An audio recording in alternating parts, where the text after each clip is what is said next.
De aviso entonces que se está grabando, así que lo que puedan ver de atrás, pido disculpas al desorden, pero así es cuando uno está en casa. Así que vamos. Eh, Chiquillo, la última vez nosotros estuvimos discutiendo acerca del sistema reproductor y vimos el control de endocrino del sistema reproductor.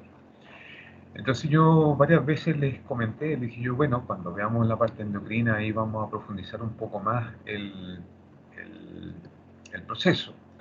Así que hoy día vamos a comenzar con sistema endocrino, ¿ya? Que es un sistema, yo diría no es complejo, mucho nombre nomás, ¿ya? Pero vamos a tratar de ir haciéndolo lo más entretenido posible para que, digamos, se nos quede un poquitito más de lo que ustedes ya saben. Ustedes saben hartas cosas, así que no nos va a ser complejo. Así que voy a compartir la pantalla y eh, aquí está. Ya. ¿Me pueden confirmar que están viendo, dice título Sistema Endocrino? Sí, profe, se ve súper bien. Ok, muchas gracias, muchas gracias. Ya. Entonces, aquí voy a tener que ir jugando un poquitito con el tamaño.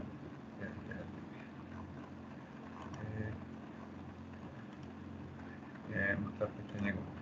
Voy a tener que ir jugando un poquito con el tamaño en esta parte porque me di cuenta que para que quede todo junto así eh, se me achicó muchísimo. Así que voy a ir jugando con el tamaño y ahí voy desplazándome, ¿ok? Eh, Mira, de partida, cuando yo quiero discutir esto, lo que yo propongo es lo siguiente, ¿ya? Es lo siguiente y me posiciono aquí. Eh, ay, me posiciono aquí. Entonces yo vengo y digo, creo que le di mucho. Ahí. Eh, Digo que en nuestro cuerpo, siempre nos tomamos nosotros como referencia, digo que existen dos tipos de glándulas. Lo primero que hay que aprender en el vocabulario es qué es lo que es una glándula, ¿ya? Una glándula es un tejido, ¿ya? O incluso órgano, ¿ya? Y por favor, mira, lo dije así, me salió y ¿por qué lo digo? Primero, puede ser órgano porque la glándula está formada por células que tienen una gran capacidad secretora. Y por favor, vamos haciendo asociaciones. Una gran capacidad secretora. Y si tiene una gran capacidad secretora, las células que forman este proceso, ya eh, nos encontramos con qué? Nos encontramos con que tienen los organelos que están a cargo del proceso de secreción muy desarrollado, muy desarrollado. Entonces, la pregunta que uno se hace es, ¿cuáles son los organelos que están muy desarrollados en la glándula secretora? O en la célula secretora. ¿Cuáles creen ustedes que son los organelos que están muy desarrollados en la célula secretora?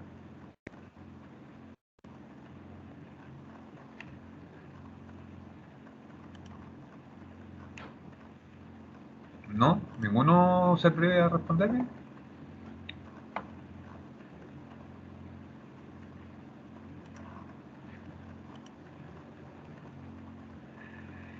¿Cuál es el organelo que participa en el proceso de secreción? Chiquillos, eso lo vimos en célula. ¿El aparato de Golgi, profe? Exacto, el aparato de Golgi, que por excelencia se clasifica como un sistema secretor. Por lo tanto, pregunta, ya acoplando sistema endocrino, acoplando una serie de cosas, hacen la pregunta, o sea, cuáles son los organelos, te ponen, por ejemplo, una glándula que tiene tal y tal cosa, debe tener desarrollado qué estructura celular. Y ahí ustedes van asociando con otros sistemas, ¿se fijan? Entonces, ahí hay que tenerlo presente. Bueno, entonces, dije órgano y tejido. ¿Por qué órgano y tejido? Porque hay una glándula que funciona como órgano, o es un órgano, ¿de acuerdo? Como es, por ejemplo, el páncreas. ¿Por qué? Porque resulta de que él, en ciertos territorios, tiene células secretoras. ¿De acuerdo? Entonces es un órgano. Pero también hay algunos tejidos que también secretan hormonas. ¿Ya? Entonces, a veces uno lo asocia con órganos o a veces lo deja como aislado. ¿Ya? Entonces, el epitelio secretor del estómago. ¿Ya? Y así uno va jugando con los vocablos para que el alumno de alguna u otra manera trate de ir haciendo las relaciones correspondientes. ¿Ya? Así que en ese sentido hay que tenerlo presente. Quiero que me vayan avisando, como me están mandando, me está llegando el aviso que alguien se está acoplando, que me vayan diciendo si se pierde o no se pierde la presentación. ¿La están viendo? Sí, profe, sí se ve la presentación. Ah, perfecto, ya. Me avisan, ¿ah? Me avisan si se pierde. Bueno, entonces, desde esta perspectiva de glándulas secretoras, entonces en nuestro organismo se las divide en dos grandes grupos. Una, las que le conocemos con el nombre de exocrina, ¿ya? Exocrina. Y la definición es bien sencilla, ¿ya? Todos sus productos de secreción son vertidos a un conducto y este conducto puede ir cayendo a conductos mayores o como se llama ahí a luz corporales o cavidades corporales, ¿ya? O incluso pueden llegar a caer a la superficie externa del cuerpo. Por ejemplo, las glándulas sebáceas de nuestra piel ya van vertiendo su secreción en conductos y esos conductos terminan en la superficie de la piel, ¿ya? Como son las glándulas sudoríparas y las glándulas sebáceas.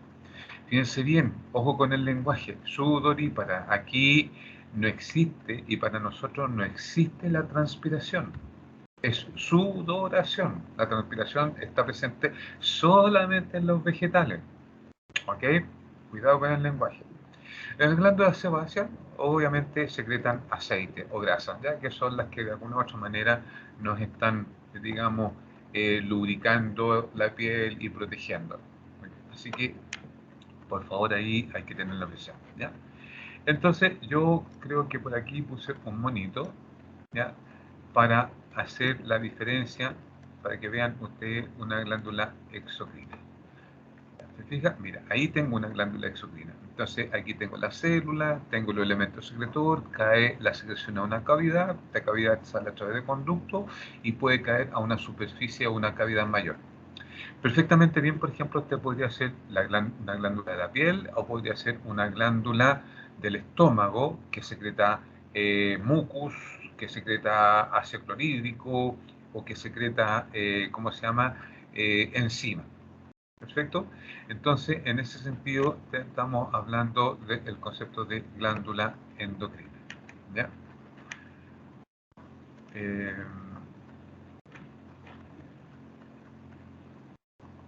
Wow. Espérenme que hay gente esperando.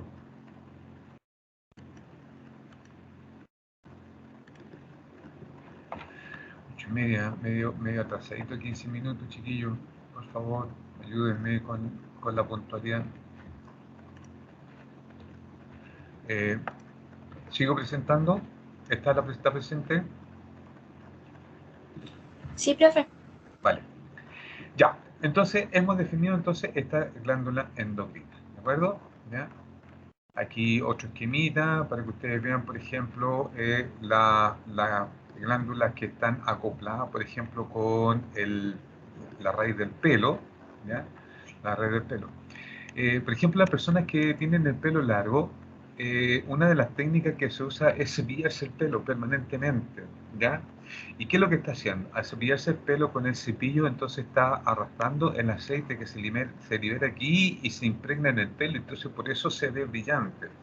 Bueno, ahora los productos químicos que venden le agregan esa grasa para que quede brillante el pelo, así que eso es una característica, ¿ya? Bueno, entonces, ¿qué tenemos? Tenemos aquí ya las versiones de una glándula, eh, eh, perdón, una glándula exocrina, ¿ya?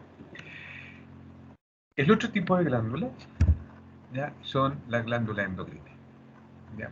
Entonces, aquí yo voy a aumentar un poquito para hablar sobre la imagen y después vemos lo que tengo escrito. Entonces, miren, ¿qué tengo acá? aquí tengo una glándula endocrina. Esta es ya el tejido endocrino. Este es el tejido endocrino. ¿Cuál es la diferencia con la exocrina? La diferencia es que ella también hace secreción, por lo tanto también tienen el retículo, o perdón, el aparato de Golgi desarrollado, ya, porque participa en el proceso de secreción. La diferencia está en que estas secreciones que estas glándulas endocrinas producen son entregadas directamente al torrente sanguíneo. Esa es una gran diferencia con respecto a la exocrina, directamente al torrente sanguíneo. Por lo tanto, ya basta con que el producto de secreción caiga al torrente sanguíneo para decir que esta es una glándula endocrina. Ahora, ojo con esto, ya vamos a tratar de ubicarnos. Si yo tengo aquí el esquema de la glándula endocrina, son células. Las células están rodeadas del líquido extracelular, ¿ya? Y obviamente los vasos sanguíneos también son células y por la parte externa están rodeados del líquido extracelular. Entonces, si a mí me preguntan cuál es el recorrido que tiene que hacer la hormona que produce la glándula endocrina para llegar al torrente sanguíneo, el recorrido es líquido extracelular, atravesar las células del capilar sanguíneo e ingresar a la sangre, y la sangre se va a encargar, a través de su proceso de circulación, se va a encargar de transportarla por todo el organismo. Ojo con eso, transportarla por todo el organismo, ¿ya? Las hormonas andan por todas partes, ¿ya? Después vamos a hacer una clasificación de ellas y vamos a hablar un poquito más específico de ¿cómo se llama? De cómo las clasificamos, cómo se produce este fenómeno, ¿ya? De tal manera entonces que ahí está una glándula endocrina. La característica entonces, podríamos decir en términos sencillos, es que el producto de secreción es vertido directamente al torrente sanguíneo, ¿ya? ¿Qué es lo que tengo acá entonces? ¿Ya? Clasificación o nombre de glándulas que son calificadas o clasificadas como endocrinas. Glándula, la hipófisis, que está calificada también o que tiene como sinónimo pituitaria, ¿ya? Cuidado con esos términos, hipófisis o pituitaria. La tiroide, la paratiroide, las glándulas suprarrenales o las glándulas adrenales, que son lo mismo, ¿ya? La glándula pineal o epífisis, que es también una glándula endocrina, ¿ya? Y esas son propiamente tal.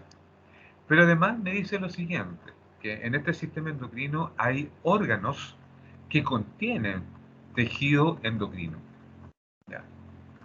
Que no son considerados como glándulas propiamente tal, en el sentido de la definición de glándula, ¿ya? Pero que sí tienen tejido endocrino y por lo tanto liberan hormonas, pero además pueden cumplir otra función.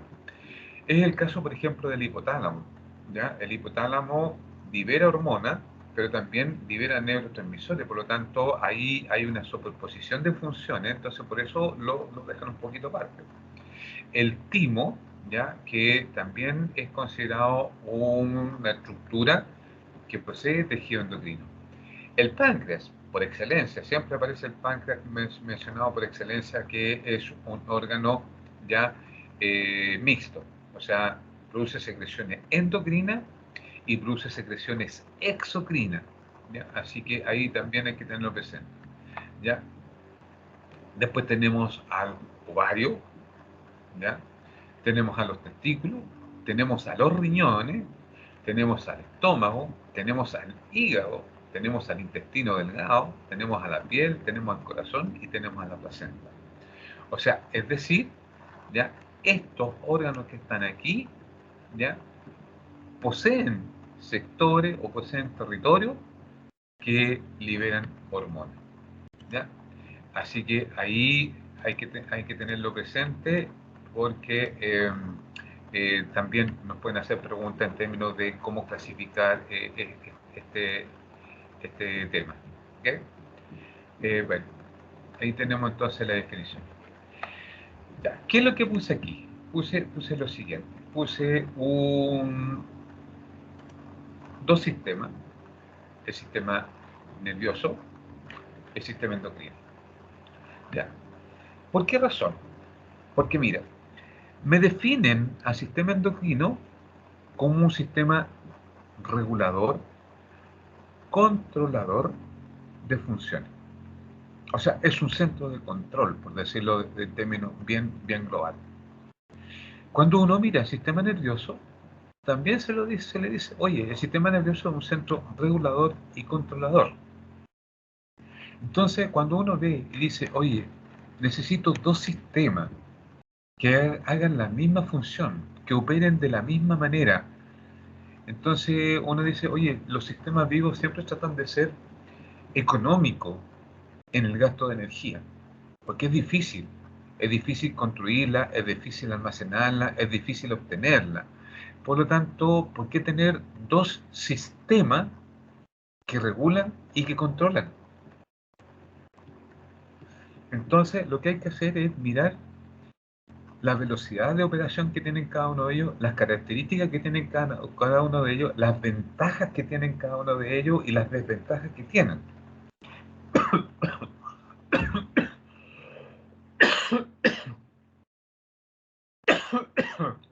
Perdón. Es un poco para comprender el operar. Entonces, la propuesta es esta. ¿Cuáles serían las ventajas y las desventajas del sistema nervioso? Hablar solamente de eso en el ámbito del control. ¿Y cuáles son las ventajas y las desventajas del sistema endocrino? También en el ámbito de operar. Entonces, si yo parto con el sistema nervioso, yo digo, miren, el sistema nervioso, ¿ya?, tiene una capacidad de reaccionar, tiene una capacidad de actuar muy rápida, muy rápida. Por lo tanto, eso es una ventaja, ¿ya? La desventaja que tiene el sistema nervioso es que se cansa, se agota rápidamente, ¿ya? Por lo tanto, a veces tenemos estímulos que son demasiado duraderos en el tiempo, entonces el sistema nervioso no tiene la capacidad suficiente para soportar ese espacio de tiempo en regular la alteración que ese estímulo está provocando. Por lo tanto, esa sería una desventaja. Si nos pasamos al sistema endocrino, nos encontramos con lo siguiente, que la ventaja que tiene el sistema endocrino es que es muy duradero en el tiempo, muy duradero en el tiempo, ¿ya? Por lo tanto, ante este estímulo, entonces el sistema endocrino va a actuar por mucho tiempo. Entonces, desde esa perspectiva diría, mira, la ventaja del sistema endocrino viene a suplir las desventajas del sistema nervioso. La desventaja del sistema endocrino es que es muy lento en partir, muy lento en partir, ¿ya? Pero esa desventaja es suplida por el sistema nervioso porque él parte muy rápido. Entonces, si uno mira estos dos elementos que yo he conjugado, nos encontramos con que uno podría decir, ¿sabes qué? Ambos sistemas son complementarios, ¿ya? Y el hecho de que sean complementarios, entonces nos da la posibilidad de participar en el proceso de control, ¿ya? Así de simple, participar en el proceso de control y por lo tanto, si está participando en el proceso de control, se supone entonces que el trabajo mancomunado de ellos está manteniendo lo que nosotros denominamos la homeostasis, ¿ya? Bueno, ¿ya? Me gustaría que alguno de ustedes pudiera definirme qué es lo que es homeostasis. ¿Hay alguno de ustedes que tiene alguna idea de qué es lo que es homeostasis? No es como un estado de equilibrio, que es como el estado que siempre está como buscando el cuerpo, como de que esté como todo equilibrado y lleve como un buen desarrollo, creo. Ya. Sí, está bastante cercano, digamos, cuando uno lo define así en términos operacionales, esa definición que tú acabas de dar es muy buena, muy buena. Pero si nos vamos a la definición de texto de libro, uno dice homeostasis es el conjunto de mecanismos que se ponen en marcha para mantener constante, y ojo con la palabra constante, para mantener constante el medio interno. Eso es lo que aparece así como, entre comillas, como frase para el bronce de la definición de homeostasis. Ya. Pero aquí el estudiante a veces comete un pequeño error cuando uno emplea la palabra constante. Porque si lo llamo al campo de la matemática, constante sería una variable que no cambia, que tiene un valor que es fijo. En cambio, en el organismo vivo, constante significa que la variable que estoy manejando se mantenga dentro de un rango. Por ejemplo, ¿ya? Si alguno de ustedes ha tenido que tomarse un examen de sangre en donde le han evaluado la cantidad de glucosa que tiene en su torrente sanguíneo en condiciones de ayuno, puede haberle marcado 80, 85, 90. Bueno, en los libros, los más antiguos, decía que nosotros teníamos que tener un valor de 120 miligramos de glucosa por 100 ml de sangre. Entonces, eso le llamaban constante. A medida que ha ido avanzando el tiempo, ese valor se ha modificado por distintos factores. Entonces ahora me dice que la variable cantidad de glucosa normal en el torrente sanguíneo debe estar entre 80 y 90. Entonces si está entre 80 y 90, entonces está bien, pero es constante.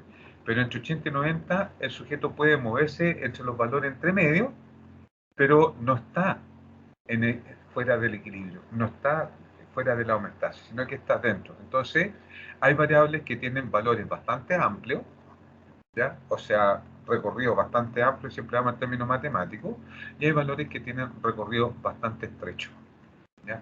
Así que, desde esa perspectiva, entonces, hay que tenerlo presente, chiquillos, ¿ya? Cuando hablamos de constante, estamos hablando de esa relación, ¿ya? Entonces, homeostasis es el conjunto de mecanismos que se ponen en marcha para mantener constante el medio interno. Por ejemplo, mira, mecanismo que se pone en marcha si la glucosa te aumenta. Páncreas secreta insulina para retirar el exceso de glucosa. Mecanismo que se pone en marcha para aumentar la concentración de glucosa en la sangre. El páncreas libera una hormona que se llama glucagón. Entonces, las cantidades de insulina y las cantidades de glucagón van a estar fluctuando, ¿ya? Para lograr este equilibrio que la glucosa esté entre 80 y 90, a modo de ejemplo. Ahí tenemos entonces, esta relación, ¿ok? Entonces, ahí ya hemos explicado el concepto de la homeostasis y hemos explicado el por qué entonces necesitamos dos sistemas de control y qué tiene que ver con las ventajas y las desventajas. Evolutivamente el sistema endocrino es el más primitivo, ¿ya? El sistema nervioso es adquisición evolutiva más reciente, ¿ya? De tal manera entonces que ahí yo describí la relación, ¿ok? Bueno, habíamos hablado entonces de que las glándulas endocrinas secretaban hormonas, ¿ok? Entonces, ¿qué es lo que vamos a hacer? Vamos a hablar de efectos de la hormona en términos globales y después vamos a ir entrando en cosas más puntuales. Entonces vengo y digo que las hormonas tienen efectos que son muy grandes, que son muy variados, ¿ya? Y lo que hice fue lo siguiente, una especie de resumen y decir que puedo dividir, ¿ya?, los efectos hormonales en 7 áreas, bastante amplias, en 7 áreas. La primera área es que hay hormonas que regulan la composición química y el volumen me estoy refiriendo a los líquidos del medio interno, ¿ya? Fundamentalmente el líquido extracelular, ¿ya? Ese es un área donde las hormonas participan. Ya vamos a ver qué hormonas hacen este trabajo. La otra área es que participan en la regulación del metabolismo y el equilibrio energético, o sea, todo lo que tiene que ver con la digestión, con la absorción, el almacenamiento de de materia prima, de energía, la liberación de esa materia prima de energía para que las células puedan disponer de energía, eso también está manejado por ya hormonas. ¿Ya? Otra, participan en la regulación y la contracción. Cuando uno dice regulación y dice contracción parece ser redundante, pero no, creo que no lo es en estos momentos, de fibras musculares, tanto lisas como cardíacas, y obviamente de la secreción de glándulas, no solamente de glándulas endocrinas, sino que también de glándulas exocrinas. ¿Ya? Entonces hay hormonas que tienen esta función. Hay otro grupo de hormonas que intervienen en la mantención de la homeostasis. ¿Ya? Yo lo puse y después me di cuenta y le dije, oye, pero si a los chiquillos le estoy diciendo que homeostasis es todo, entonces aquí podría, digamos, como se dice en buen chileno, pisarme la punta de los pies, ¿ya? Diciendo que regula la mantención de la homeostasis. Todas ellas participan en la homeostasis, ¿ya? Pero aquí le agregué un adjetivo y eso me salva, ¿ya? Homeostasis ante alteraciones de urgencia, ¿ya? O sea, podríamos decir estrés, ¿ya? En el concepto global, ¿ya? Una urgencia es un estrés, por ejemplo, un proceso infeccioso, un traumatismo, ¿ya? Un estrés emocional, una deshidratación, una inanición, una hemorragia, una temperatura extrema, ¿ya? Todo eso son, mirados desde la perspectiva de homeostasis, son estrés. Estrés que producen cambio en el medio interno y por lo tanto estas hormonas tienen que actuar para volver a los valores basales o para volver a los valores normales. ¿Ya? Así que en ese sentido está planteada esa área. Otro grupo de hormonas regulan actividades del sistema inmunológico. ¿Ya? Eso lo vamos a ver, a detallar un poquitito más. ¿Ya? Hay otras hormonas que participan, y este es súper importante, en la integración fina y secuencial del crecimiento y del desarrollo. ¿Ya? Cuando digo secuencial del crecimiento y desarrollo, no solamente tiene que ver con la madurez del sujeto en la medida que va creciendo, sino que todo eso tiene que ir de manera armónica. No puede crecer primero una cosa y después la otra, sino que todos tienen que ir de manera paralela y por lo tanto el ir de manera paralela significa entonces que hay que tener un control fino de ello. ¿Ya? Y por último, ¿ya? Por último, aquellas que van a contribuir a procesos clásicos, ¿ya? De la reproducción, o sea, las que están asociadas a la producción de gametos, ¿ya? Que eso ya lo vimos un poquitito en la temática anterior, todo lo que tenga que ver con la fertilización, todo lo que tenga que ver con la nutrición del embrión y del feto, todas las que tengan que ver con el parto, ¿ya? Todas las que tengan que ver con el recién nacido. Por lo tanto, tengo 1, 2, 3, 4, 5, 6, 7 áreas de acción de la hormona. Entonces, estas áreas se van a ir ampliando en la medida que nosotros veamos qué tipo de hormonas participan en este proceso. ¿Ok? Bueno, avanzo. Miren, yo no sé si alguna vez a ustedes les llamó la atención o no, pero por ejemplo, de repente uno va al médico y dice, oye, te vamos a hacer un chequeo y te vamos a pedir, digamos, que te evalúen las cantidades de hormonas.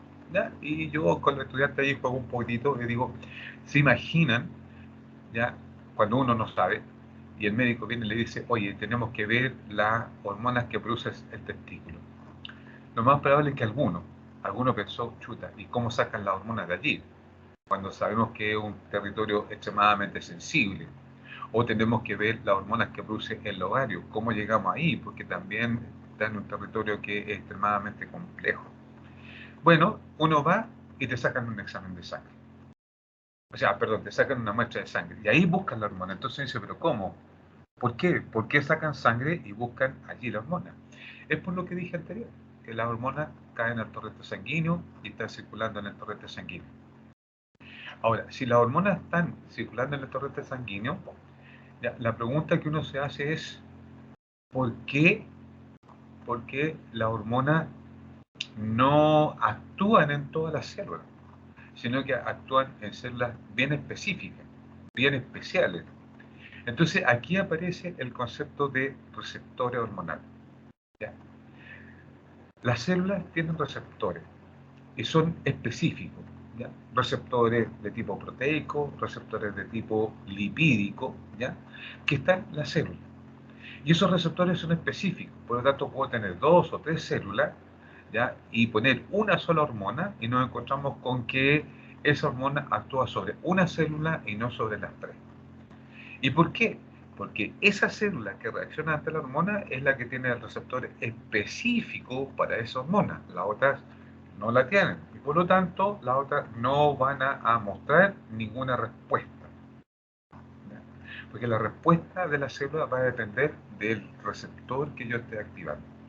Entonces, desde esa perspectiva, entonces uno dice, las hormonas son específicas, pero además de eso, tienen acciones específicas porque las células donde las hormonas actúan o pueden ejercer una acción, son ellas las que tienen los receptores correspondientes.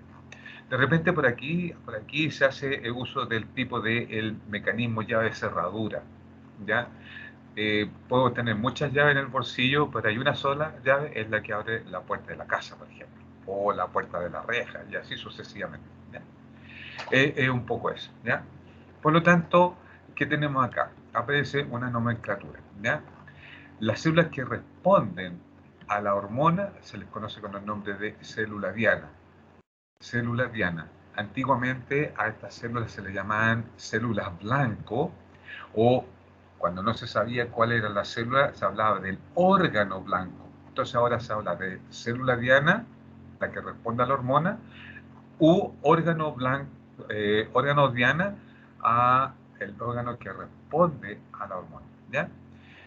A veces se juega con los dos términos, blanco y diana, y pasan a ser sinónimos, ¿ya? Bueno, ¿qué es lo que tenemos entonces? Estos son receptores, y esos receptores pueden ser de tipo lipídico o pueden ser de tipo proteico. Por lo tanto, estos receptores se están desgastando permanentemente en la célula y por lo tanto también se tiene que estar construyendo, o por parte de la célula la tiene que estar construyendo para mantener una buena interacción, ¿ya? Entre la célula y el entorno a través de esta hormona que se lo define como mensajero, ¿ya? De tal manera entonces que estos receptores se tienen que construir. Pero aquí viene un problema. El problema es el siguiente. Tengo que construirlo, pero esa construcción no se hace así a diestra y siniestra, sino que también hay un mecanismo regulador el de la producción de esos receptores, ¿ya? De tal manera entonces que nos encontramos con ¿qué? Que cuando existe un exceso de la hormona, ¿ya? La respuesta de la célula puede hacer que disminuya la cantidad de receptores, ¿ya? El clásico ejemplo. Más de alguno a lo mejor se ha hecho un examen y le han dicho, ah, tú eres resistente a la insulina. ¿Y qué es lo que pasó? Lo que pasó es que por el tipo de dieta, por el tipo de alimentación, entonces el páncreas se ve obligado a liberar grandes cantidades de insulina, permanentemente. Entonces lo estamos sobrecargando, lo estamos sobreexigiendo.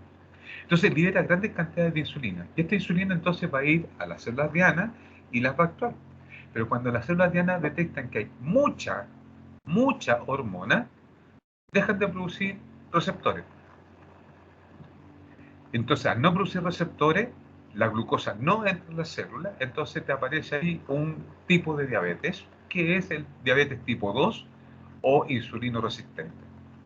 Así funciona opera el sistema. En cambio, si yo tengo una dieta adecuada y hago que el páncreas libere de manera adecuada la cantidad de insulina, las células van a responder, van a liberar, van a construir la cantidad de receptores necesarios y suficientes para mantener el equilibrio, para mantener la homeostasis. Entonces, cuando eso ocurre, que la célula baja la producción de receptores, entonces ahí hablamos que ahí se está produciendo un efecto, ¿ya? Que tiene el nombre de regulación negativa, ¿ya? Y por lo tanto, entonces ya la célula deja de responder.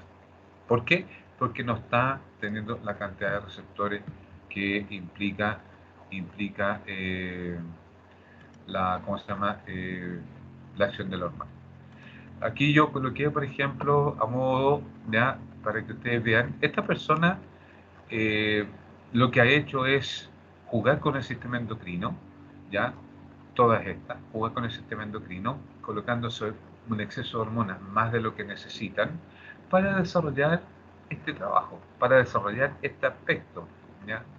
¿Ya? Por ejemplo, la hormona del crecimiento y la testosterona son hormonas que son facilitadoras de la masa muscular.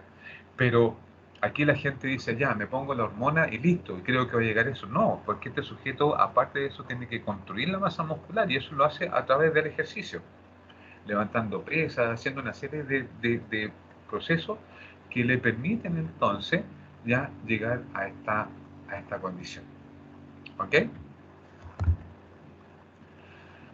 Vayamos a estos aspectos que también nos aparece como importante diferenciar, ¿ya? Aquí yo les voy a hablar de clasificación de la hormona mirado desde distintas perspectivas, ¿ya? Y eso tiene que ver mucho con el lenguaje, así que cuidado con esto. Mira, hay una clasificación de hormonas que se le llama hormonas circulantes y hormonas locales, ¿ya? ¿Cómo lo hacemos? De esta manera. La célula endocrina o el órgano endocrino libera hormona y si esta hormona cae directamente al torrente sanguíneo, entonces a esa hormona se le llama hormona circulante o hormona endocrina. Eso es todo, ¿ya? Pero también nos encontramos con que ya hay células que liberan hormona y solamente se quedan en el líquido extracelular. No caen al torrente sanguíneo, sino que se quedan en el líquido extracelular. Entonces, cuando hablamos de ese tipo de hormonas, entonces genéricamente a esas hormonas se les conoce con el nombre de hormonas paracrinas. Entonces, la definición la puse así, bien sencillo, dije que son hormonas locales, ¿ya? Ahí está dentro de la clasificación, y que actúan sobre células vecinas, ¿ya? O sea, no recorren grandes distancias, no son transportadas por la sangre, sino que van a actuar sobre las células que están al ladito de la célula que liberó la hormona, ¿ya? Uno de esos ejemplos es la hormona llamada histamina, ¿ya? Esta hormona histamina entonces es la que tiene una acción de tipo local, ¿ya? Y otro tipo de hormona que está aquí, que cuando yo la veo así, hago la pregunta, dice hormona autocrina. Y dice así, ¿ya? Son hormonas locales que actúan sobre la misma célula que la secreta. O sea, a mí me llama la atención. O sea, tengo una célula, imaginemos entonces que este cuadrito que está aquí es una célula, fabricó la hormona, la libera al líquido extracelular y después esta misma hormona actúa sobre esta misma célula. Entonces uno dice, pero qué extraño, ¿por qué tiene que liberarla para que pueda ejercer la acción de la hormona? ¿No les parece raro? ¿No les parece extraño? ¿Qué opinan?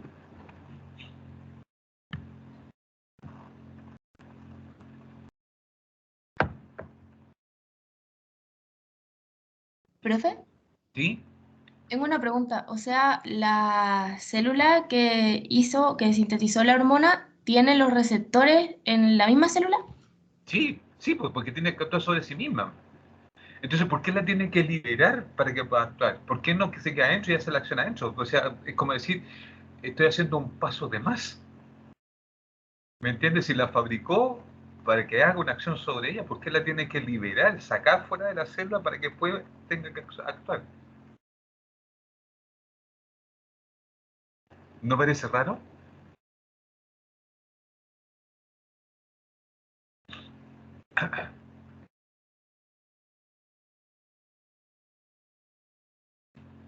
¿No? ¿Se rinden?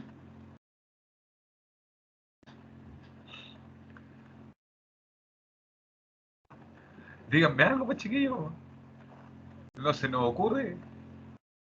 ¿O no lo No, habían la pensado? verdad a mí no se me ocurre. No tengo idea. ¿No? Mira, tú estás viendo estás viendo mi imagen. Imagínate que esta es la célula, ¿ok?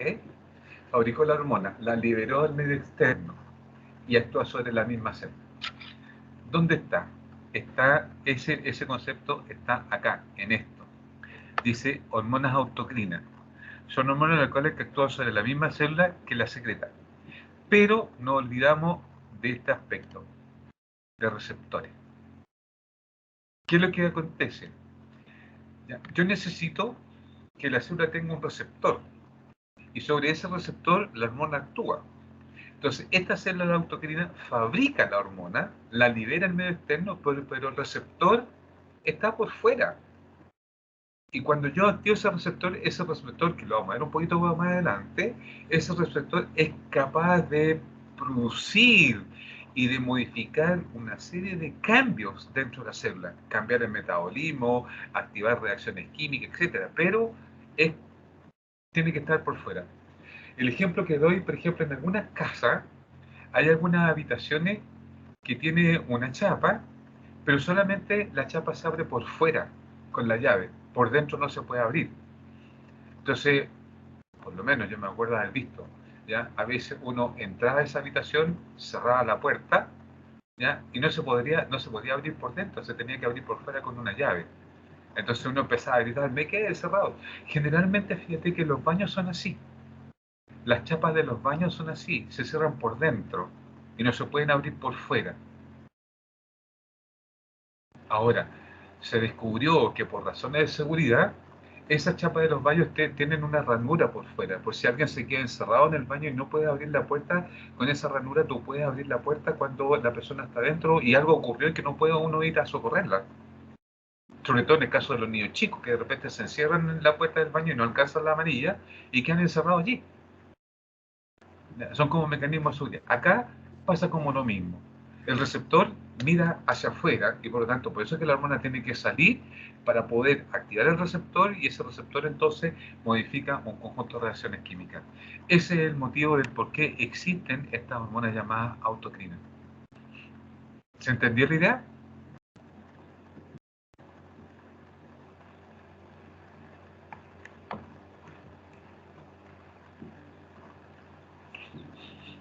Ah, no sé. Ya. Nadie responde si sí o si no. O sea, continúa. Oye, otra clasificación de la hormona es una clasificación un poco más general, ¿ya? Y son dos grandes tópicos. Una, ojo con esto, ¿ya? Hormona trófica o trópica. ¿Ya? ¿Por qué se le llama así a este tipo de hormonas? Porque estimulan el desarrollo, la secreción y el estado funcional de la glándula sobre la cual ya ejercen un efecto. ¿Ya? Por ejemplo, mira, si nosotros le quitamos, ¿ya? Que son preguntas de prueba, si nosotros a un animal puber, ¿ya? Incluso un humano también puede ocurrirle, ¿ya? Si todavía no ha llegado a la madurez sexual, ¿ya? Eh, por algún mecanismo impedimos que salga la hormona que estimula el desarrollo, el crecimiento y la función de los testículos se atrofian. Y si se atrofian, no producen hormona, no producen los gametos. Entonces, cuando viene el periodo de desarrollo, viene el periodo de crecimiento, estas hormonas hacen que el testículo crezca, entonces empieza a fabricar los gametos y empieza a fabricar hormonas y empieza a generar todos los cambios morfológicos y psicológicos del sujeto a través de esta hormona. ¿Ya? Otro grupo de clasificación llamamos hormonas sexuales. Eso es como bastante más sencillo porque son las hormonas que producen las gónadas. ¿Ya? Y después tenemos las hormonas anabólicas. ¿Anabólicas en qué sentido? El que ellas participan en el mecanismo de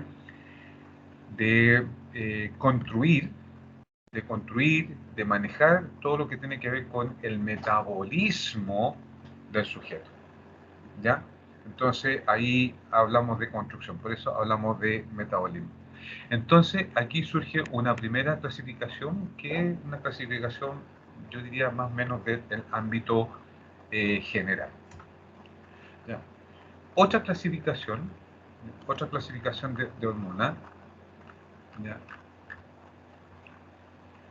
Eh, aquí, es desde el punto de vista estructural.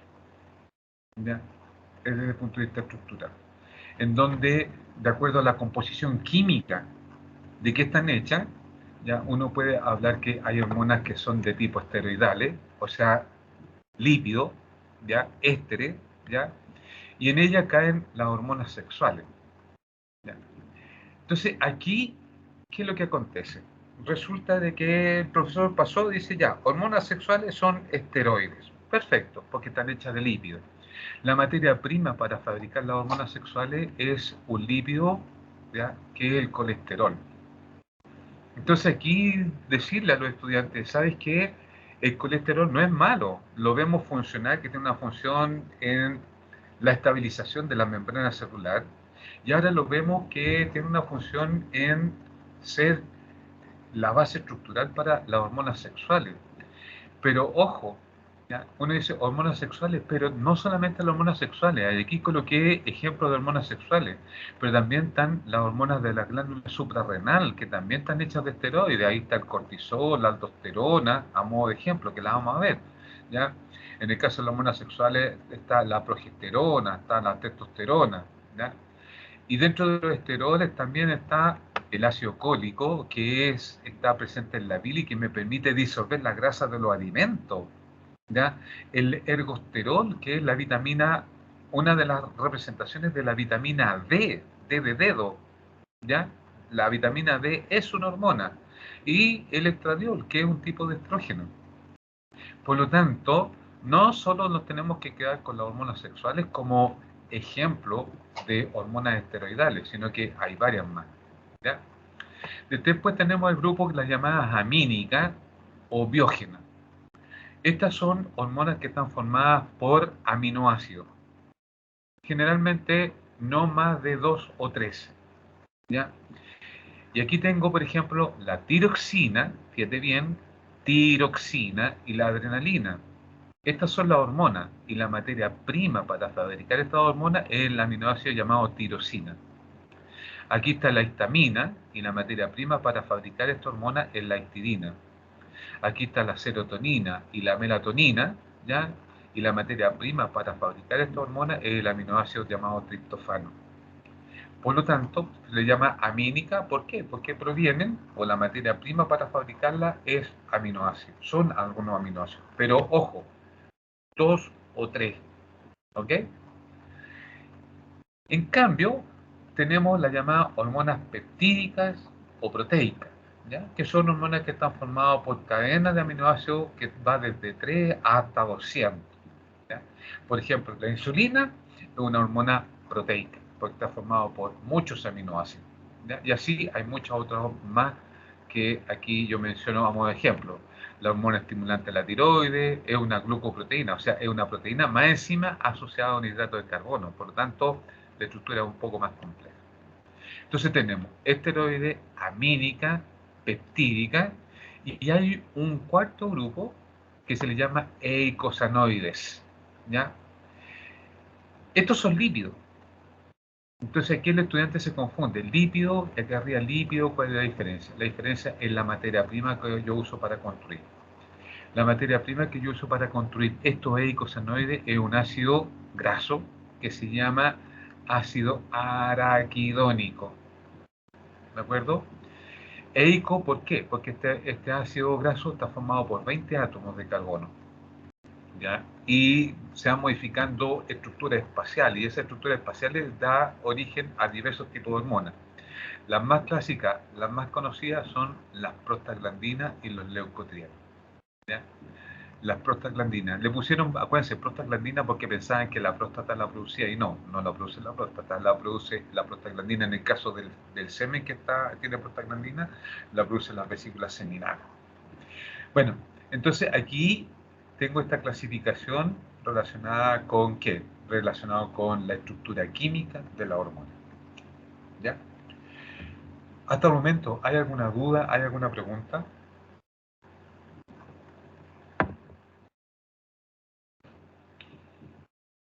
No, profe. ¿No? Bueno, avancemos entonces.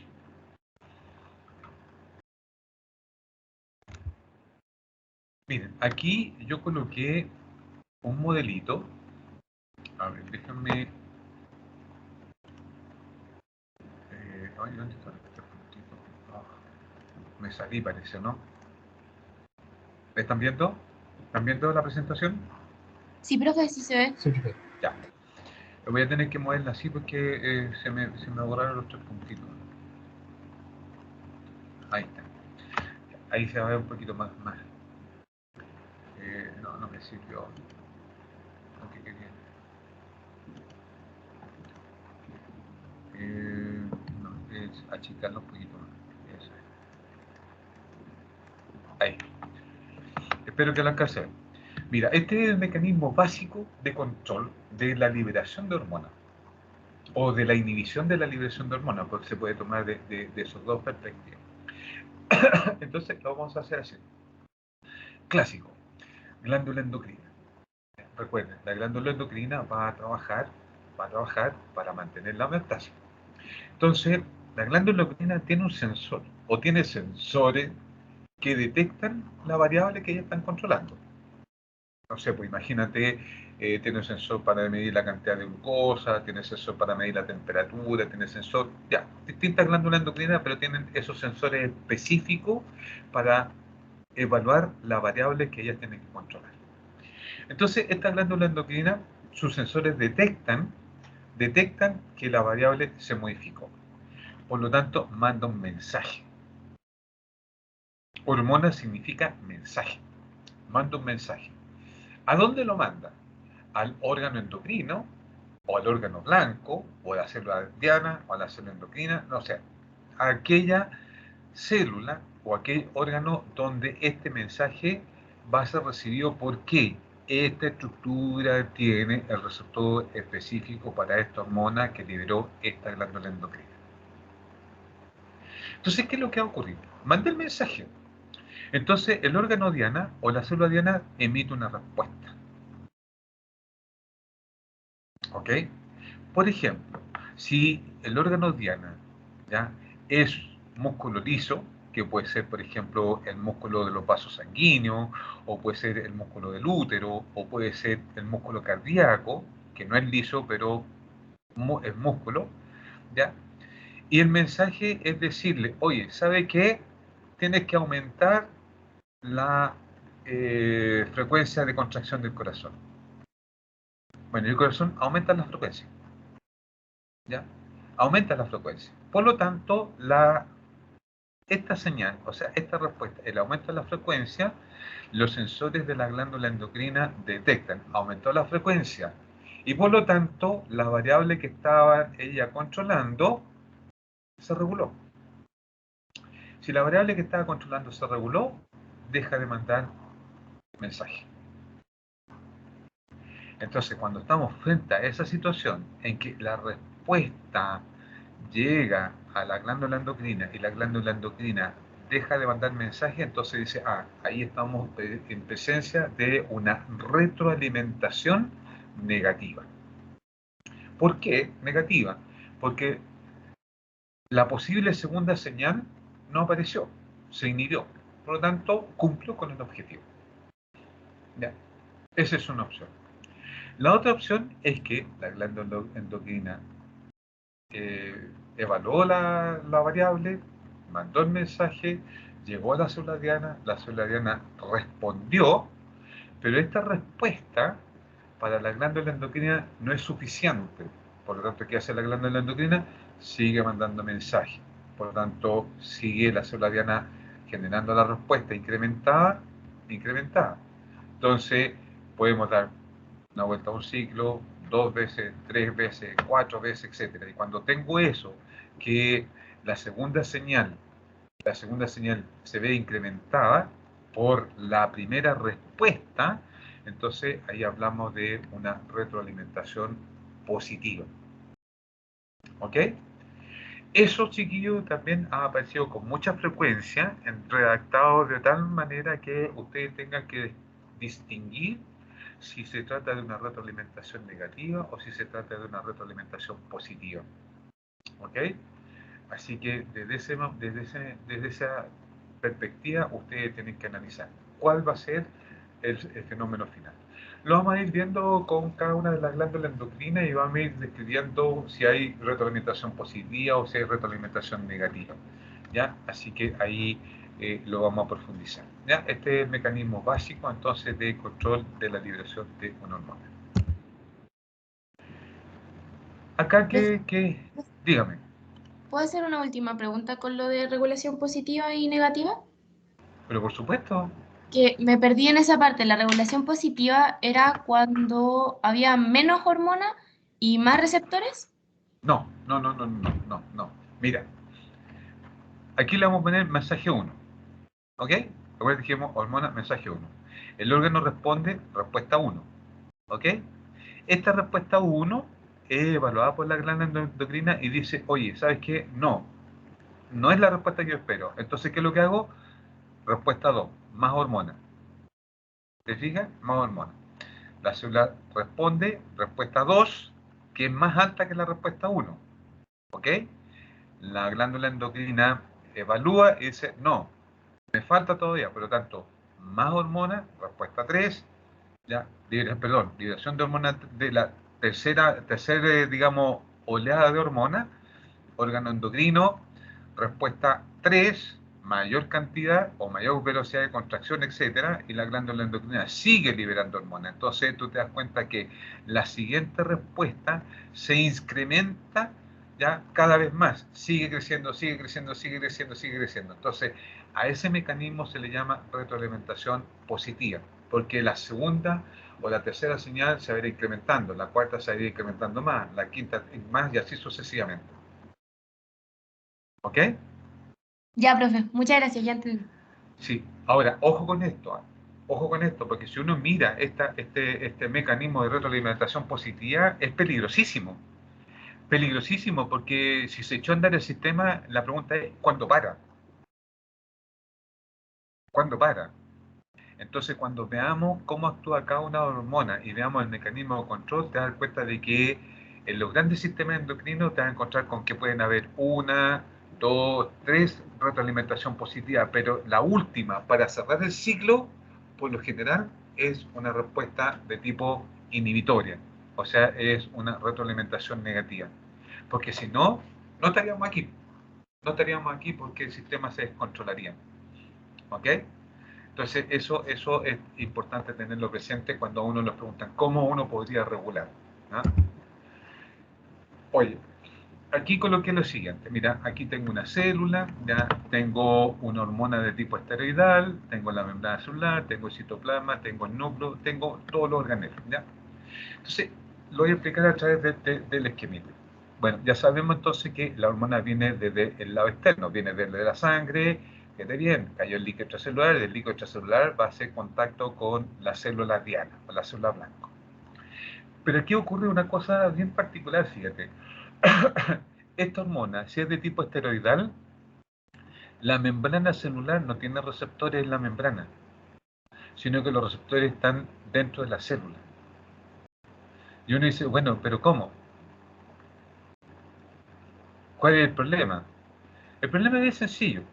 Como la hormona es de tipo esteroidal, es de tipo lipídica, entonces puede atravesar la membrana sin mayor problema, porque la membrana celular es una capa lipídica, por lo tanto se disuelve y puede pasar. E interactúa con el receptor que está dentro de la célula.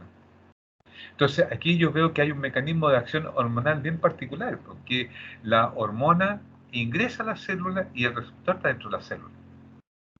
Bueno, cuando la hormona interactúa con el receptor, dice ya, se forma el complejo hormona-receptor dentro del citoplasma y por lo general entonces este complejo hormona-receptor atraviesa la membrana del núcleo, llega al ADN y ¿qué es lo que hace ahí? ¿Ya?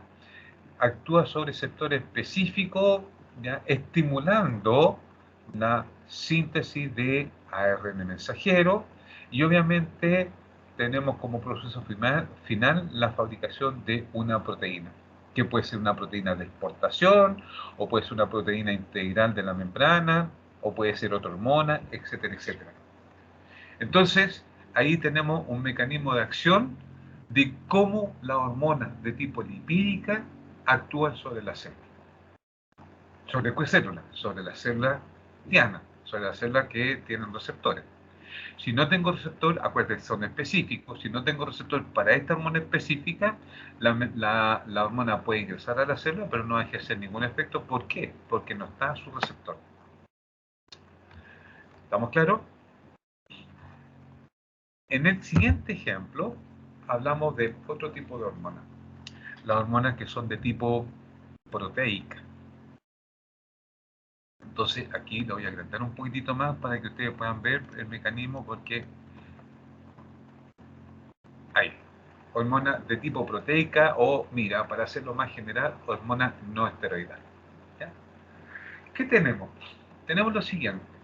La hormona viajó por el torrente sanguíneo, salió al líquido extracelular y va sobre la célula diana.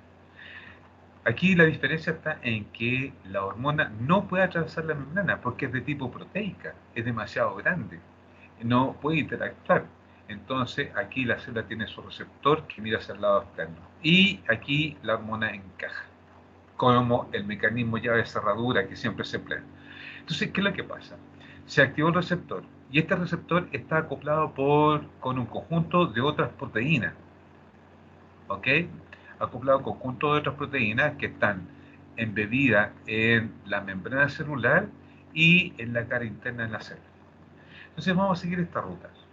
Llegó la hormona, activó el receptor activó a otra proteína intracelular, ¿ya? Y esa activa a una proteína que está mirada, puesta en la cara interna de la membrana celular, la que a su vez puede activar a esta otra proteína, y aquí le vamos a poner un nombre porque aparece con mucha frecuencia, ¿ya? Se llama adenilciclasa. ¿Y qué es lo que hace entonces esta adenilciclasa? Toma ATP y lo transforma en AMP cíclico. Y este AMP cíclico es el que empieza a activar un conjunto de reacciones que generalmente son en cascada. Entonces aquí los endocrinólogos dijeron, mira, vamos a hacer lo siguiente. A la hormona no esteroidal que no atraviesa la membrana le vamos a poner primer mensajero, ¿ya? Y al AMP cíclico, que es el que empieza a modificar reacciones químicas dentro de la célula, le vamos a poner segundo mensajero. Entonces, en la definición global, uno dice, ya, la hormona de tipo no lipídica o de tipo proteica o amínica actúan a través de segundos mensajeros. Entonces la pregunta es, ¿y qué ventaja tiene esto? Porque pareciera ser que aumentan más los procesos. ¿Qué ventaja tiene esto? La ventaja que tiene es que con un poquito de hormona, las cantidades de AMP cíclico que puedo fabricar son muchísimas, porque activo a esta enzima y por lo tanto hay una respuesta más intensa de la célula con poquita hormona. ¿Ya? Eso yo podría decir que sería la ventaja de trabajar con estas hormonas, ¿ya? Que actúan a través de segundos mensajeros. ¿Ya? Entonces, ¿qué es lo que hice yo? Ya, esto ya un poquito más específico, ¿ya? Lo que abunda no daña, dicen por ahí, y coloqué al menos tres o cuatro segundos mensajeros, ¿ya? El calcio es un segundo mensajero, el guanosin monofosfato es un segundo mensajero, el inositol trifosfato es el segundo mensajero, el diacilglicerol es el segundo mensajero, ¿ya? A modo de ejemplo. El más clásico, el más conocido y el que más he visto que han preguntado es del AMP cíclico, ¿ya? Y aquí puse una lista de las hormonas que usan este mecanismo de segundo mensajero. Entonces dice la hormona antidiurética, la oxitocina, la folículo estimulante, la luteinizante, la estimulante de la tiroides, la estimulante de la corteza suprarrenal o adrenocorticotropina o trópica, calcitonina, paratiroide o paratiroidea, el glucagón, la adrenalina, la noradrenalina y los factores hipotalámicos. Todos ellos actúan a través de segundos mensajeros. ¿Ok? Bueno, reconozco que esto es un poquito más específico, pero hay que fundamentarlo, entonces por eso lo coloqué. ¿Alguna duda? ¿Alguna pregunta? Yo creo que Dígame. no me quedó muy claro cómo a través de una sola hormona ¿Ya? se libera más AMPC. Ah, muy sencillo, pues. Eh, para que se fabrique más AMP cíclico tengo que activar esta enzima, ¿no es verdad? Entonces, Mientras la hormona está aquí, esta enzima se activa, y mientras la enzima está activa, entonces acuérdate el mecanismo de acción de la enzima. O sea, hay una cierta cantidad y por lo tanto tengo una cantidad de sustrato, entonces la enzima activa comienza a realizar, digamos, la modificación del ATP. Aquí la relación no es 1 a 1, una hormona, una molécula de ATP. No, la relación es 1 a varios, a muchos. Entonces, por eso que hay una gran cantidad, o se produce una gran cantidad de AMP cíclico. Por eso te dice que estos son sistemas amplificadores de la señal. Ya, porque funciona así. ¿Se aclaró? Sí, profe, muchas gracias. Vale. Ya. Entonces, tenemos aquí. Esto también lo han preguntado, y el lenguaje que han utilizado de repente a veces no ha sido tan clarito para el estudiante. Ya dice interacciones hormonales. ¿Ya? Por favor, fíjense bien. Yo aquí voy a describir interacciones entre hormonas. ¿Ya? No voy a ponerme acá arriba, sino que aquí. Mira, una interacción se llama efecto permisivo. Dice que es una interacción de tipo hormonal en donde una hormona que actúa sobre una célula diana, ¿ya? Para tener un buen efecto, esa célula diana tiene que estar expuesta previamente a otra hormona. Por ahí a veces yo he escuchado el término cebar a la célula. O sea, es decir, mira, para que la célula responda a la hormona B, la célula tiene que estar expuesta un periodo de tiempo a la hormona A, entonces cuando aparece la hormona B, la célula va a responder con mucha intensidad. Entonces uno dice, aquí hay un efecto permisivo. ¿Por qué? Porque la hormona A es la que permite que la hormona B tenga un efecto intenso. ¿Se entendió? Ven uno por uno. Vale, ya.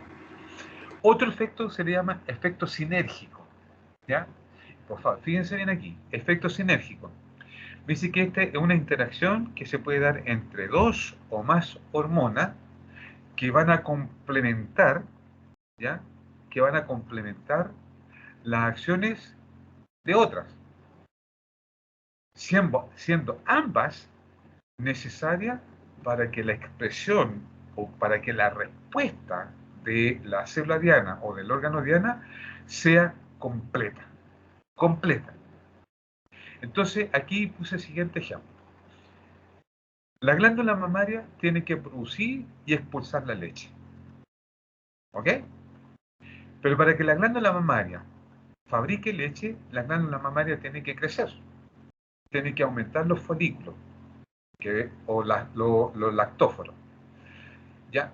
Y una vez que los lactóforos crecieron, entonces tiene que llegar la hormona que hace que produzca leche.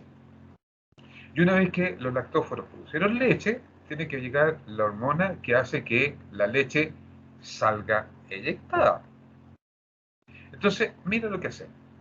Primero, la glándula mamaria requiere de estrógeno y de progesterona. Estamos en el proceso de gestación y por lo tanto entonces la glándula mamaria va a empezar a crecer. Y eso todo el mundo lo ha visto, creció la glándula mamaria, pero no está secretando leche. ¿Por qué? Porque durante el embarazo los estrógenos y la progesterona son altos, ¿ya? Que están, por decirlo de esta manera, moldeando la glándula mamaria, preparándola, creciendo. ¿Pero por qué no produce leche? Porque los niveles altos de estrógeno y progesterona inhiben a la prolactina y por lo tanto la prolactina no hace su efecto sobre los lactóforos, por lo tanto la glándula todavía no fabrica leche. Repito, todavía no fabrica leche. ¿Ok? Bueno, hasta ahí, ¿qué tenemos? Se realiza el desarrollo embrionario, viene el parto. Bueno, resulta que si ustedes analizan los niveles de estrógeno y progesterona durante todo el desarrollo embrionario, se van a dar cuenta que los niveles son altísimos de estrógeno y progesterona. El primer mes, los primeros 3 meses, esos estrógenos son secretados por el cuerpo lúteo, eso ya lo mencionamos anteriormente en el ciclo. Después de los primeros 3 meses, la placenta ya está consolidada y por lo tanto es la placenta la que sigue secretando estrógeno y progesterona y los mantiene altos. Y la glándula mamaria está creciendo. ¿Qué es lo que va a ocurrir? Se produce el parto, sale el bebé. Se produce el alumbramiento, sale la placenta. Por lo tanto, sale el órgano o desaparece el órgano que estaba produciendo grandes cantidades de estrógeno y progesterona. Entonces, ¿qué es lo que va a pasar? Que los niveles de estrógeno y progesterona van a empezar a bajar. Y en la medida que bajan, entonces va a desaparecer el efecto ya sobre el hipotálamo y entonces, perdón, sobre la adenohipófisis, y la adenohipófisis entonces libera prolactina. Hay otra hormona involucrada ahí, pero por el momento para la explicación me va a salir. Libera prolactina. Entonces esa prolactina va a llegar sobre los galactóforos de la glándula mamaria y la glándula mamaria va a empezar a producir leche. Perfecto, ningún problema, va a producir leche. Pero esa leche está ahí. Por lo tanto, ahora, ¿qué es lo que tiene que ocurrir? Lo que tiene que ocurrir es que se debe producir la contracción de la glándula mamaria para que la leche salga eyectada, salga el chorrito. ¿Y quién hace ese trabajo? Es la oxitocina, que es la que produce la contracción de la musculatura lisa de la glándula mamaria. Si la glándula mamaria no ha sido expuesta a estrógeno, no va a tener un buen desarrollo. Por lo tanto, la prolactina va a tratar de hacer su máximo esfuerzo y a lo mejor va a producir muy poquita leche. Y la oxitocina va a tratar de expulsar esa poquita leche que produjo. Entonces ahí, por ejemplo, tienen ustedes a lo mejor que algunas mamás producen grandes cantidades de leche, algunas poco menos y unas casi nada. Pero tiene que ver con qué? Tiene que ver obviamente con la genética, tiene que ver con muchas cosas, ¿ya? Pero aquí tuve que exponer previamente a la glándula mamaria a los estrógenos y la progesterona para que después la prolactina pudiera hacer su acción fabricando leche y para que después la oxitocina pueda eyectar la leche. Entonces, sinérgico. Ese es el concepto. ¿Duda? ¿Se entendió? Sí, profe. Bueno, y acá la más tradicional de todas es el efecto antagónico. Chiquillo, por favor, aquí el estudiante siempre también se confunde. Efecto antagónico dice que es una interacción de dos o más hormonas, pero el efecto lo ejerce sobre la variable. Me explico. Tomemos el ejemplo de la glucosa, ¿ya? La cantidad de glucosa que tiene que estar en la sangre. Entonces, yo tengo que tener 90 miligramos de glucosa en la sangre. Por lo tanto, ¿cómo? Y si he comido dulce o comido algo que tenga mucha glucosa, indudablemente ese valor de 90 me va a subir, va a llegar a 100, a 110, 120. Entonces, cuando sube eso, ¿qué es lo que va a ocurrir? Va a haber un incremento, fíjate bien cómo le digo, va a haber un incremento en la liberación de insulina a partir del páncreas. Por lo tanto, entonces, ese aumento de la liberación de insulina, entonces va a actuar sobre la célula, facilitando entonces que la glucosa, el exceso de glucosa que está en la sangre, sea retirado y baje el nivel de glucosa. Pero como yo dije, las hormonas son muy duraderas, acuérdense hace un rato atrás, entonces ¿con qué me va a encontrar? Con que va a empezar a bajar los niveles, los niveles, y no va a llegar a 90. Porque la hormona es duradera en su acción, por lo tanto, a seguir bajando, va a llegar a 90, va a llegar a 85, va a llegar a 80, y por inercia se va a pasar y va a llegar a 70. Ah, pero ahora el nivel de glucosa quedó 70, por el exceso de insulina que se liberó. Entonces, ahora, ¿qué es lo que va a ocurrir?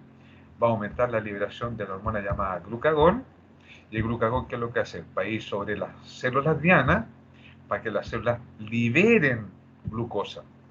Entonces va a empezar a aumentar los niveles de glucosa hasta llegar al valor. Entonces las cantidades de insulina y glucagón están manejando de tal manera que esos valores son los que te permiten entonces mantener la cantidad de glucosa en la sangre regulada. Entonces, cuando una ejerce un efecto excitatorio sobre el órgano blanco, la otra ejerce un efecto inhibitorio sobre el órgano blanco. A eso se le llama antagónico. Pero muchas veces nosotros cometemos el error de decir, oye, la insulina inhibe el glucagón inhibe la insulina. Eso está muy mal dicho. Muy mal dicho. ¿Ya? Porque entre ellos no interactúan.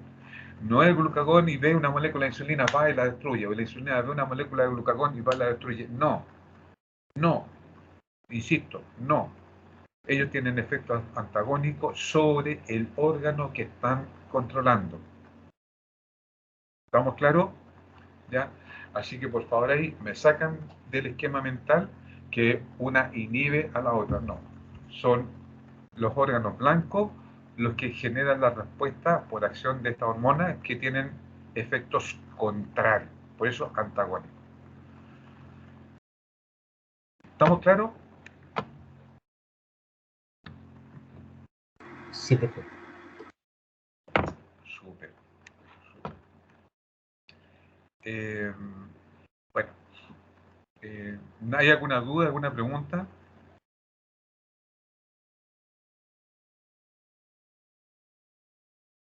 Yo tenía una duda, profe. Dime. Si es que solamente la función de la insulina en la sangre, solamente la insulina podría ser un efecto permisivo. No. Utilizar la insulina y el glucagón como modelo, ¿ya?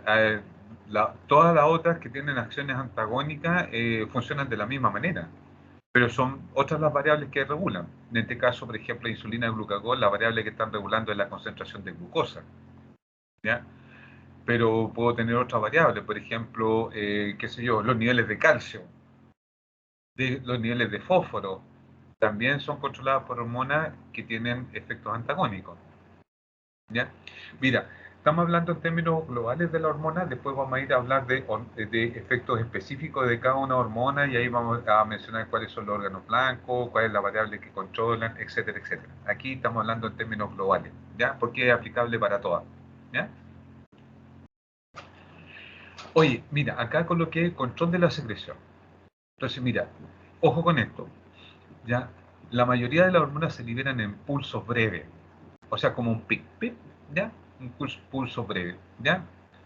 Con una secreción muy pequeñita o casi nula entre los pulsos, o sea, igual como esto latido del corazón, arriba un pic, bajamos, después otro pic y así sucesivamente las hormonas se van liberando, ¿ya?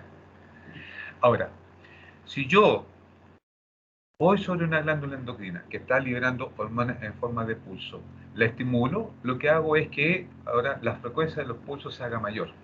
Entonces, así, entonces ahí estoy aumentando los pulsos y cada pulso libera un paquete de hormonas. Por lo tanto, si aumento los pulsos, la cantidad de hormonas va a aumentar. Eso es todo, ¿ya? Entonces, lo importante es que estos pics yo los pueda regular, o sea, decir, que se produzca, por decirlo, un ejemplo, se tiene que producir un pic cada una hora, entonces aquí ven el pic, tiene que pasar un nivel bajito, en una hora puede pasar otro pic y así sucesivamente. ¿Por qué? Porque en ese rango de esa hora la variable que están controlando se modifica y por lo tanto tengo que volver a regular. Nada más que eso. Ahora, digo que la ausencia de estimulación, los pulsos son mínimos o están inhibidos, ¿ya? Y el nivel plasmático de la hormona que se está liberando en ese pulso indudablemente va a disminuir. Así que de esa manera funciona.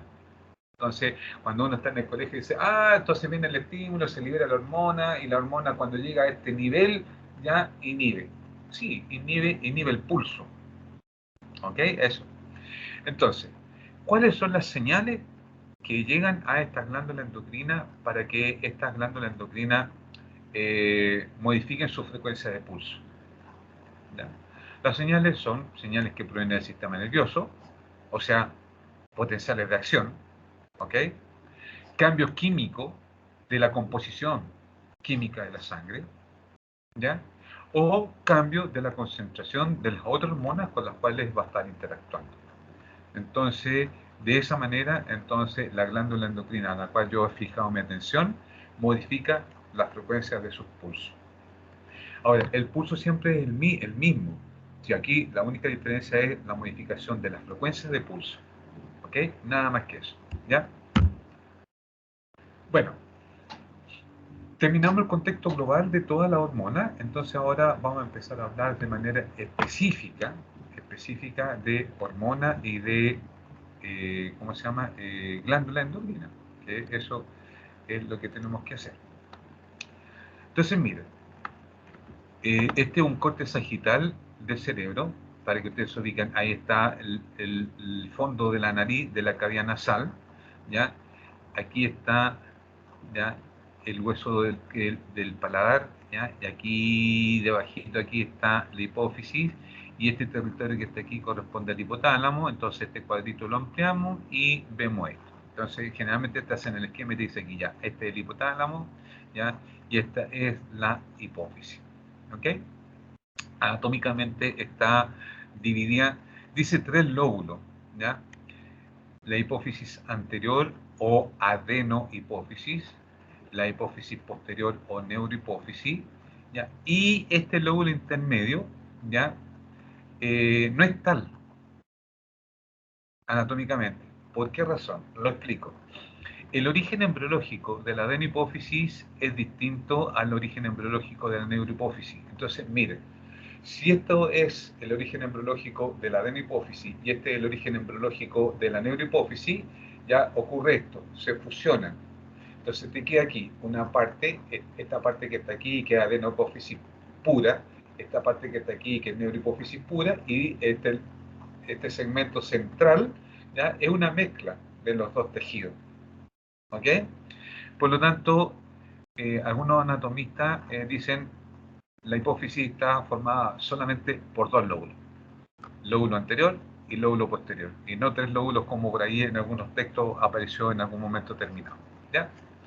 Adeno significa secretar, neuro significa que si yo miro el microscopio este territorio, y aquí yo voy a ver puros axones, puro axones. Acá no, voy a ver células secretoras. ¿Ya? Eso es un aspecto importante a recordar. ¿Ok? Entonces voy a hablar del hipotálamo y de la hipófisis. ¿Ya? Y una definición así bastante sencilla. El hipotálamo es una conexión o una integración que existe entre el sistema nervioso y el sistema endocrino. Es decir, yo puedo decir que el hipotálamo se comporta como glándula endocrina, pero también se comporta como tejido nervioso. Y eso cuesta un poco al estudiante entenderlo, pero ya lo vamos a clarificar. ¿Ya? Este hipotálamo recibe aferencia, o sea, recibe información de prácticamente todas las regiones del cuerpo. Todas. ¿Ya? Está asociado con el sistema límbico. El sistema límbico tiene que ver con las emociones. Está asociado con la corteza cerebral. Cuando hablamos de la corteza cerebral, hablamos de las funciones superiores de nuestro sistema nervioso.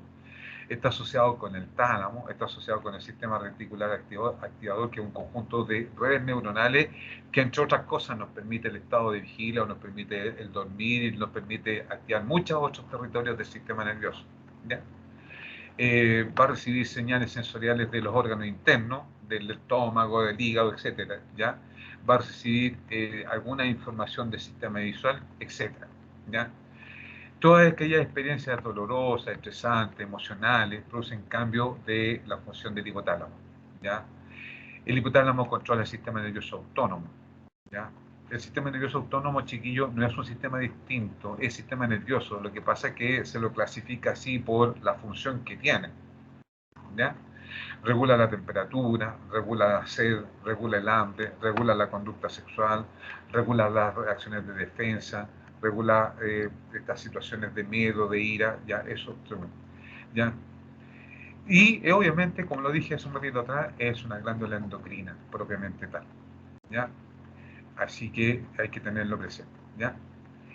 Las células hipotalámicas van a fabricar 9 hormonas distintas, ¿ya?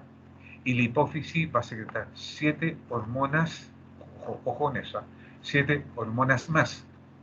O sea, 9 más 7, estamos hablando aquí, solamente entre esto y esto que está aquí, repito, hipotálamo y la de la hipófisis, estamos hablando de por lo menos 9 más 7 serían, ¿cuánto?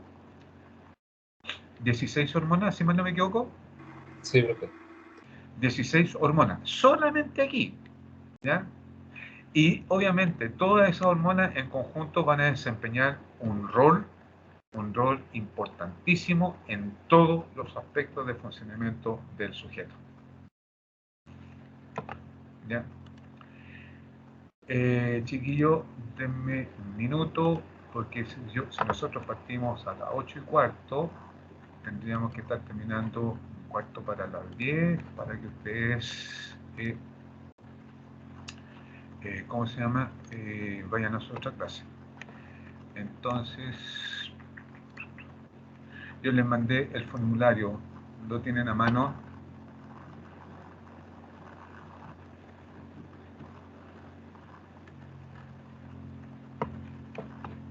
Chiquillo, Sí, lo profe. tienen a mano. Ya, entonces, ya. Lo activo para que pongan su asistencia, por favor. Vamos a quedar hasta aquí con la clase, ¿ya?